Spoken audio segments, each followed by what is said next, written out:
Welcome to Anxious Tea Time, the show where we discuss the wonderfully different aspects of mental health. I'm Ellie. And I'm Gulli. And this week we're going to be discussing eating disorders and disordered eating. This is actually a topic I'm really excited for, as it's one of my main areas of interest as a psychology student. Though it should be said that this is another sensitive topic, and although we will not be talking about any sort of numbers, calories or measurements, we are going to be discussing behaviors, symptoms and kind of eating disorder logic one may have. So, as always, if this isn't your cup of tea, we will be here next episode with a very different topic. With that said, let's do this. And let's start to say what we mean when we're talking about eating disorders. In simplified terms, eating disorders are illnesses in which the people experience severe disturbances in their eating behaviours and related thoughts and emotions, but this is a very vague definition. Examples of eating disorders that most people might have heard of is anorexia nervosa and bulimia nervosa. Anorexia often involves having a dangerously low food intake and weight, and those of us with the disorder often struggle with obsessive thoughts and behaviours around food and their own body. Bulimia nervosa is an eating disorder which similarly often involves obsessive thoughts and behaviours around weight and food, but it does involve binging large amounts of food and then purging the calories by either throwing up, over-exercising or using laxatives. Although we are bringing these two up first, purely because they're the ones that people are most familiar with, these are far from the only and even most common ones. Yeah, you also have, for example, binge eating disorder, which involves frequently binging very large amounts of food, way past hunger until being uncomfortably full, and can also involve a preoccupation with food and our own bodies. Then you also have OSFED, or other specified feeding and eating disorders, which can include more like atypical or like not often bulimic and anorexic or other types of eating disorder symptoms, but they may not have all the classifications of the symptoms. You also have UFED, which is unspecified eating disorders, which is problems with thoughts and behaviors around food that can otherwise severely affect our life but doesn't fall under the criteria of any other defined eating disorder. You mostly hear about anorexia and bulimia though, so those must be the most common ones. Actually, not at all. According to BEAT, which is a eating disorder prevention charity, out of the 1.25 million people in the UK that are estimated to have an eating disorder, the prevalence for each type of eating disorder is all over the place. Even though rates of eating disorders are difficult to estimate, a 2015 study found that out of all the cases of eating disorders, anorexia only accounted for 8% of the cases. Binge eating disorder accounted for 22%, bulimia for 19%, and for other specified feeding and eating disorders accounted for 47%. Eating disorders can be very prevalent in like day-to-day life, but it is also very difficult to distinguish when it is actually a disorder and it isn't, because it is very common purely because of there's media and there's outlooks on women's bodies and men's bodies that there is everywhere. Yeah, definitely, because I think like a lot of people might have heard of someone in their life who's been struggling with an eating disorder, but most people do only know about like anorexia and bulimia, and often there's this kind of like false belief that eating disorders looks a certain way on people. Like when you think of anorexia, for example, you often think of often young girls, very skinny, often white, often maybe middle class. But this is not the case at all. It's very hard to estimate properly like how people with eating disorder presents. But there's one study that surveyed a lot of like, college students with the kind of where they self-disclosed their eating disorder, found that only 2% of the people who said they had an eating disorder were actually underweight. So most people are like, oh well, most people with eating disorders are probably underweight, and that's just not the case at all. I think the misconception might have come from the fact that, unfortunately, the same study found that if you were underweight, you were more likely to receive help faster. Yeah. Because even in the medical community, you have these kind of misconceptions that, well, it's not really serious until you're dangerously underweight, which is just not true at all. Yeah, because it just means that people end up going deeper than they intended in the first place, because when people do get these eating disorders, it's not something that is very prevalent to start off with. It's just the small nagging thoughts, like any other mental disorder, that just sort of ends up building up. So just like with depression and anxiety, which are two very common mental disorders, is that once you say that you have it, they will help you from that point. Obviously, if you're suffering with more disturbing thoughts, you get help straight away. But with eating disorders, it can affect you in so many different ways, and the voice in your head that people talk about just gets so much louder. And when they do get to that point where they're dangerously underweight or it's affecting their lives in significant ways, is that voice is so loud in their head that going back becomes so much more difficult. Oh, completely. And you will notice us kind of talking about eating disorders in general for the rest of the discussion, and that's very deliberate. I think it's another misconception that some eating disorders are just incredibly different from each other. That, because like anorexia and bulimia and binge eating disorder, for example, have very separate symptoms, they may be completely separate disorders. That's actually not the case at all. If you look at the actual kind of behavioral traits, the symptoms, the concerns, often the things that cause eating disorders, they're so similar. And actually there's a lot of research to suggest that if you suffer from an eating disorder, you are incredibly likely to almost migrate to another one. Yeah. It's very, very common to almost, in a way, jump or transition between them, which kind of suggests that even, you might think that, like, for example, binge eating disorder and anorexia is almost like opposite sides of the same scale. And that's just not true at all. The kind of intense preoccupation with food is the same. Often their restrictive phase is the same. And in binge eating disorder, it just leads to almost a reactive eating in the person suffering from it, because you're depriving yourself of food. And also, when you talk about the reasons why some might get an eating disorder, it's very interesting, because I think eating disorders is one of the ones that are kind of seen as very shallow, almost. Would you agree? Have you kind of seen the same connotations as I have? Oh yeah, it's because obviously people always think of just like it's this one thing that people aim to do, and it's because of how they see themselves, and that is it. When it isn't just that, it's almost like goal-orientated behaviour that people go through, and it isn't just about I'm feeling fat and then it just goes into this spiral of not eating anymore. It could be caused, just like anything else, just by an event, and your brain uses it as a coping mechanism, just like self-harming did in our last episode. It is almost that coping mechanism of life. So yeah, I do see those connotations everywhere. Yeah, that is, again, and to be fair, a lot of eating disorders that are often comorbid often exist with body dysmorphia, which is kind of having a very, very inaccurate impression of your own body.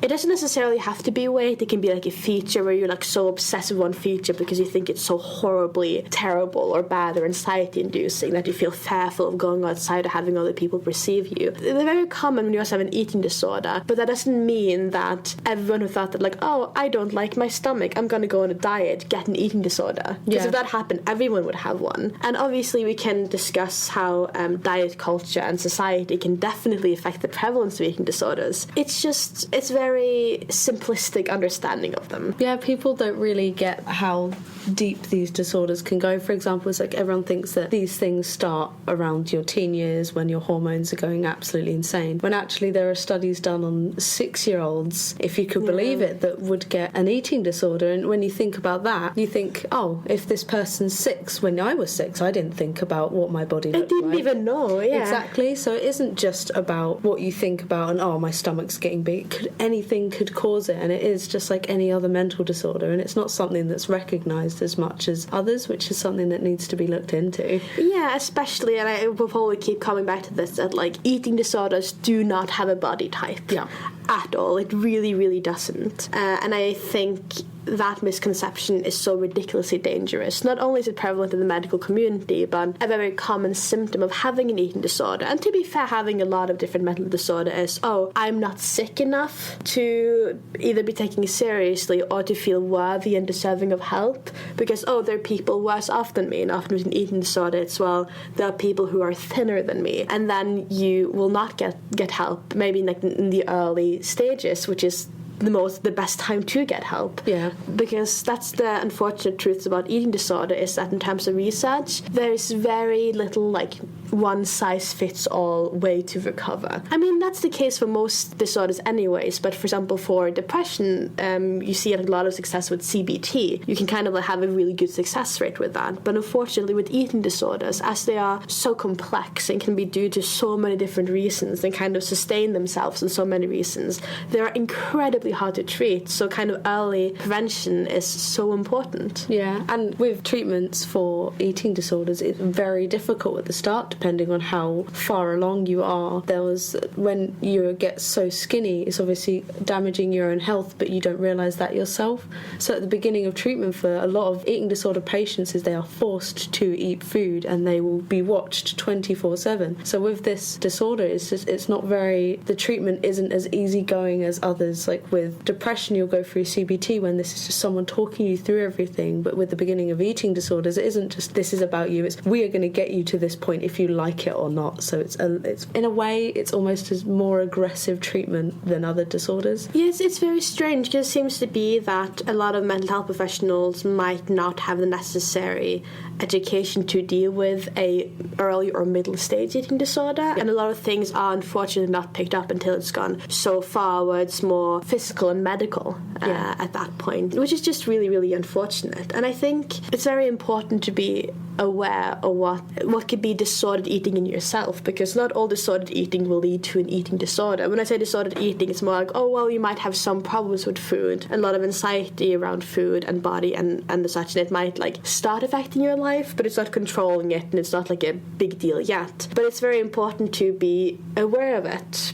because it's just not a road you want to go down. And I also think, and this is just my opinion, that it's very scary, the society we live in, about how food and bodies are used, how food is promoted for comfort, but also as a lifestyle, but also again, it's very common, especially for women, to just casually engage in diet talk. We're all bond, we all moralize food based on nutrition and calories. Like you can bond with your colleague of like, oh, there's some free muffins.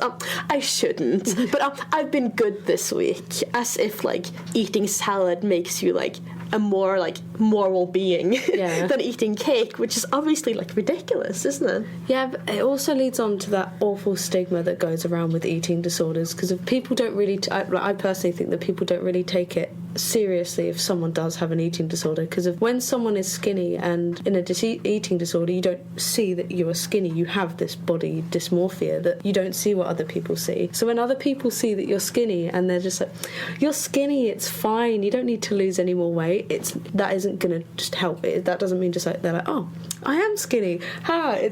Because that's not the point of the disorder, is it? Like, it's never to be like, oh yeah, you're skinny, I'm fine now, back to normal. Like, obviously not. Exactly, and people just don't really see that how much damage that these people are doing to their bodies as well, especially if you're a normal weight and then you end up losing more and more weight, and it just means that there is more struggle with your organs, and people don't see that from the outside. They just see this teen girl or young girl or adult or even a male just losing weight and looking more healthy. Just because they look healthy, it doesn't mean that they are. So people don't take it as seriously as others because they don't see the damage until the very end, where the damage is done. Yeah, and that kind of leads on to another like really prevalent misconception that weight loss is healthy. And that's just not true. For most people, losing a significant amount of weight is incredibly stressful for your body. Of course, there's exceptions for everything, of course, but for like most people, losing a lot of weight, it's not ideal. It's really, really not ideal at all. And I think what can be very hard for people with an eating disorder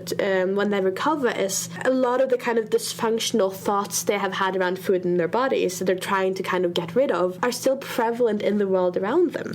Where just the concept of like it's called the skinny fantasy, that like most people have this weird sense that if I was just like, a few pounds lighter, my life would just be better. If you were really skinny or very conventionally attractive, you would just be happy. And that's just not true at all.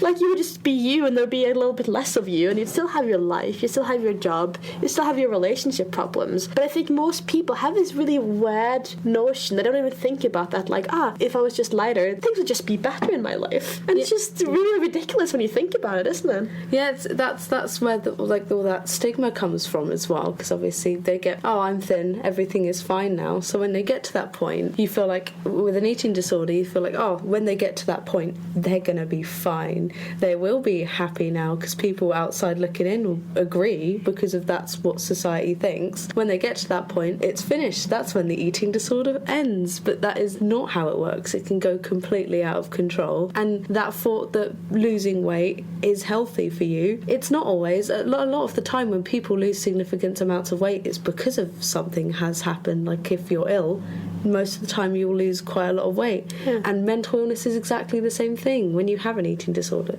it will happen and it will damage them for a very long time. It isn't just there for that one point and they get better. Because in treatment, a lot of people know that a mental disorder doesn't just go away just because it's being treated. It will always be there. Something to deal with. And you kind of see this the other way as well. That like if you had an eating disorder that had kind of caused you to become a very low weight, and maybe people know and are concerned for you, if you're what they call weight restored, you gain a bit of weight back, you reach quote unquote a healthy weight, people will kind of assume that like, oh, you're fine then, so you're solved. And it's like, well, no. And like, as really, like, I will keep emphasizing that eating disorders isn't a body type, and it's very, very dangerous when we think that's the case. Yeah, exactly. And what other people say can also be very damaging as well.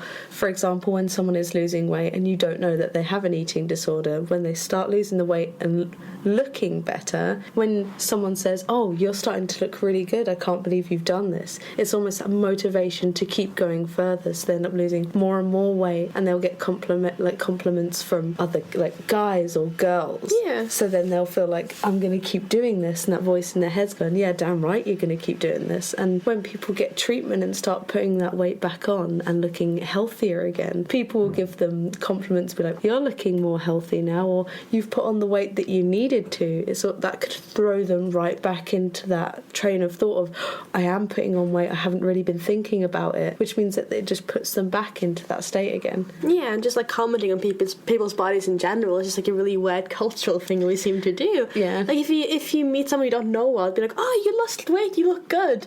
And like, you don't know, like, if they're going through like a really rough time with illness, maybe they're going through a divorce, maybe they're going through an eating disorder, and losing weight for everyone isn't necessarily a positive thing. And again, it's just like a really weird thing to tell someone, as in like, oh, when I see you, the thing I first notice sure is your body. Yeah. And this is very important to me. It's just a very strange thing to be doing. Again, it can be very hard, especially in the early stages, to even realize that you're suffering from an eating disorder or an disordered eating, because again, in my opinion, I do think our culture is just not the best. I think it's a bit disordered in itself, the way we do diet talk and how we look at our own bodies and how we put so much value on the size of our bodies. Yeah. And about that, how, oh, if there's lesser of you, you're more valuable. That's just in itself, it's just like really, really weird to me. But yeah, so when do you cross the line from a problem to just something you're thinking a bit about? Because that can be very, very difficult to gauge, can't it? Yeah, it's very difficult to see in yourself and someone else, because of losing weight is something that is very common in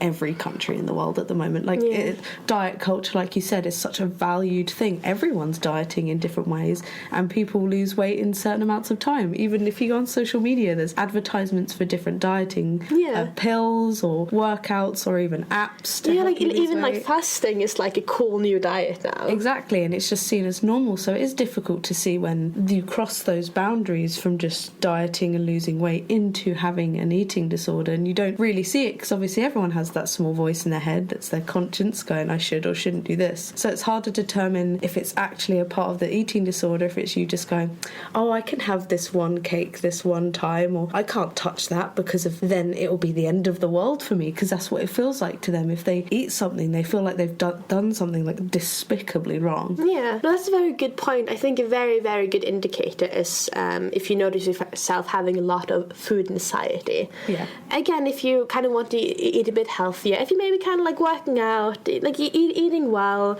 and you know, that's fine. Like that, it's not necessarily anything disordered about that. But I think a very good indicator can be that, like, oh, let's say it's someone's birthday, and like you will miss a day of your workout, and you're probably gonna have a lot of good and unhealthy food. Yeah. Right, having a good time. If you have more of a common relationship with food, you're like, oh, you know, it's just one day, gonna have a good meal with my family, gotta be a good time, I'll be back on it tomorrow. But if you find yourself having anxiety of like, oh no, I shouldn't be eating that, but like everyone is eating that, but she made this, and maybe I shouldn't eat too much beforehand then. And again, when you feel yourself being preoccupied and almost like fearing going to the event, or like fearing kind of skipping your schedule, or being very preoccupied and like, oh, I ate one very full meal, maybe I ate some pizza with my partner, and like, oh, you can feel the pounds coming on, and you're like really excited, and like the sensation of being full is starting to bother you. And you maybe feel like a very intense need to like either overcompensate, that like, oh well, I probably shouldn't eat that much tomorrow then, or I should exercise twice as much tomorrow. But it's like a kind of, and like anxiety kind of almost compulsive way.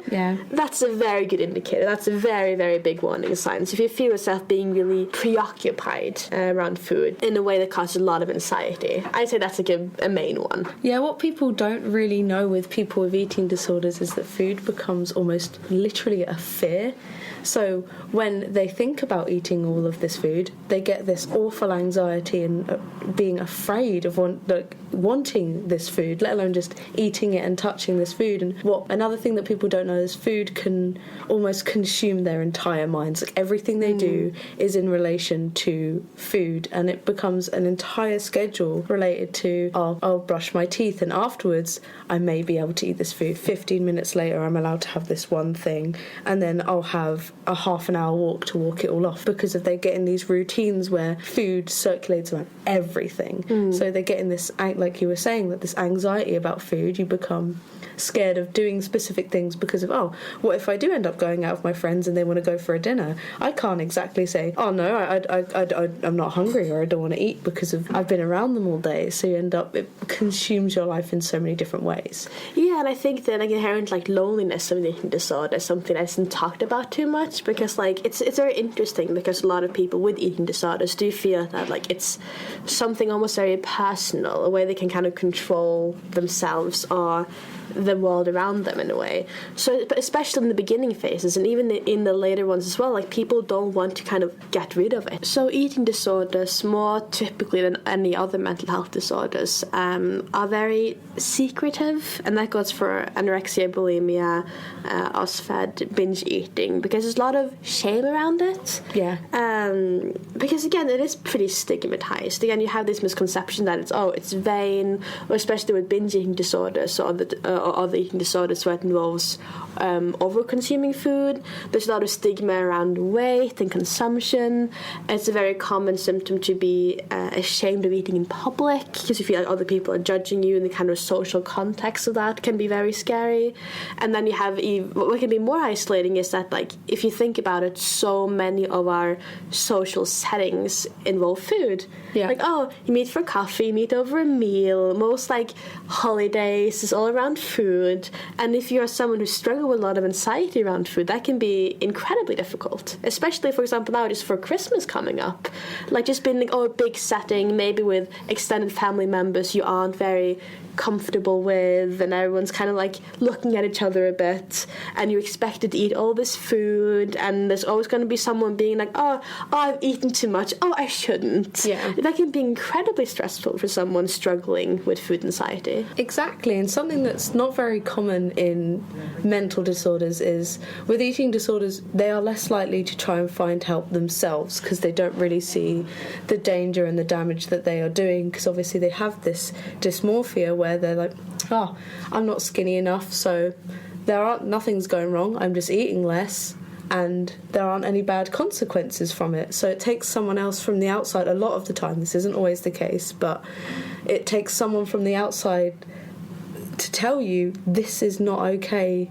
You should be able to eat whenever you want. Look at the people around you. They get to do all these things and you're missing out, and you have this anxiety about so many different situations, people and things, that it is damaging. And like other mental disorders, there is this voice inside your head telling you that, no, this is fine. Look, people are telling you look great, and we're looking skinnier, we're feeling a bit better about ourselves today. Food shouldn't be the centre of your life. You should just be able to not eat whenever you want. So it is more difficult to sort of get in the situation where they'll get treatment, and it is very lonely because they don't feel like there's anything wrong in the first place. And even if I do feel there's something wrong in the first place, there's a kind of sense of of, well, it's not that bad, or it's worth it, or you might have like more like self-destructive tendencies, relating back to the self-harm we talked about last week, of like, well, I know this is harmful to me, but I'm not going to stop for XYZ reason. And again, just like talking about like, well, how do you even pick up that a loved one might be struggling with an eating disorder, and how do you even approach that? It can be so incredibly difficult. Because again, how do you separate someone complaining that like, oh, I shouldn't have that muffin, oh, I feel I've been eating too much lately? How do you separate that from someone actually struggling and being very obsessive around food?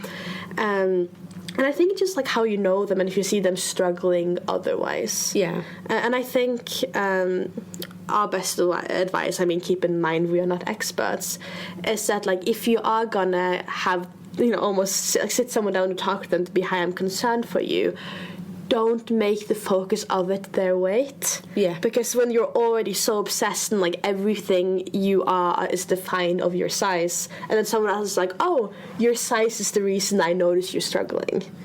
Or like, oh, look how much I notice your body. Yeah. That's not necessarily a good opening line. And I feel like you can have the conversation and be implied that like, hey, you're right. You can definitely say, hey, I've been a bit worried for you lately. You're not coming outside much, and I saw you being really upset last week, and you being more introverted, or you being different from how I know you. Oh, you're right. But of course you need to completely take into consideration your own relationship with the person. Yeah. And sometimes, again, we touched upon that in our last week's episode of self-harm. Sometimes it isn't appropriate for you to say something. Of course, if they're a good friend of yours, if they're a close family member, yeah, you might be in a very good position, like you know them, you might know how they will react. But if you kind of estrange, if you see someone being like quote-unquote weird with their food, it probably isn't your place to call it out. Yeah. And again, calling out someone's behavior, especially in terms of food, it's not helpful. As we discussed, like, it is not about the food at all. No. Like, it's a symptom, like the behavior is a symptom of a disorder. A lot of people compare eating disorders to addictions.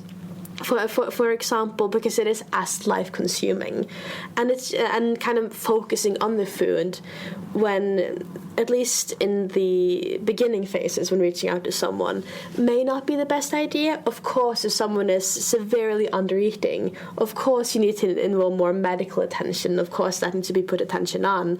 But if you're trying to check in with someone who might be struggling, it may not be the best route to go, so you haven't been eating. Yeah. That can make us very defensive. Yeah. And you kind of closed off, because if for a lot of people with any kind of mental disorder, it's incredibly vulnerable. So if you feel someone is just like almost slapping you in the face, it's like, no. Instead of being, hey, you've been doing all right lately, you've been seeming a bit off, what's going on with you? Yeah, because what people don't really know is that eating less isn't the only symptom of an eating disorder. Oh, not at all. There are many other symptoms that you'll be able to see in this person. They will drastically change. It isn't just their weight that is the massive problem, because they'll have different outlooks on specific things as well. They will become more introverted and less likely to go outside, and you will see a significant change in their characteristics as well. So if you were to ask someone if they're okay, the weight isn't always going to be that major thing that you can go to. It could be anything, like, oh, we used to talk all the time, and we used to have like these dinner dates we used to go on all the time, or we used to go out to the park. You don't really do that anymore because if you're doing other things, because of binge eating. And or you've been exercising so much lately, you don't really have time for me or like our family, for example. Exactly. They'll change, so they'll be going to the gym a lot more and working out, and that will become more of a priority than the people around them, and you'll be able to see that. So that's another way of being able to talk to them about it without giving them that slap in the face of, oh, I've been trying really hard of eating, and you've basically just said, I've been doing a really bad job at it, which means they will become really defensive about what they're doing. Oh yeah, definitely. In terms of other resources, of course your GP is always a good one to go to if you kind of wonder about yourself, but also maybe a loved one, to be like, hey, what do I do? However, not all GPs are specialised within eating disorders, especially the lesser known ones, unfortunately. I would definitely recommend BEAT, BEAT, Beat Eating Disorders UK, which is a charity. They have a helpline, and obviously they are very specialised in eating disorders. And even if you don't feel like taking the step to go to quote unquote a real GP or be involved in more medical help, you can always send an email, call to be, hey, what is this? And their number is 0808 801 0677, and they also have a special student line and a youth line, and as well as a chat service. You can access their website on beateatingdisorders.org.uk. And of course, through our discussion now, it's almost a bit bleak with eating disorders, as they can take control of your entire life and they can be very hard to pick up on.